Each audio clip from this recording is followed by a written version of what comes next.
আজকে এই রঙিন কাগজ দিয়ে হাওলাদের বাবাকে বোকা বানাবো। যাইকে দেখার আগে এই রঙিন কাগজটি ছিঁড়ে বাক্সের ভেতরে এঁটে ফেলে।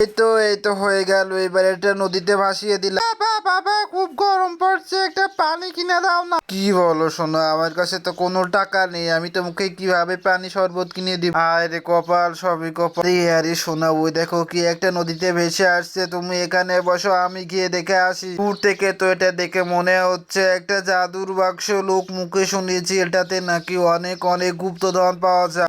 যায় আগে এটা উপরে নিয়ে গিয়ে দেখে আস। কিন্তু তার আগে তুমি যদি এই নামটিকে তোমার মন থেকে ভালোবেসে থাকো তো আমার চ্যানেলটিকে লাইক সাবস্ক্রাইব করে দিই। এই যে সোনা, আমি এসে গেছি। এবার এটার ভেতরে কি আছে ভালো করে দেখা যাক। সোনা, এটা তাহলে খুলে ঠিক আছে। আরে সোনা, এটার ভেতরে তো একটা পানি কপি আছে। বাবা এটা আমি খাবো, কি মজা কি মজা।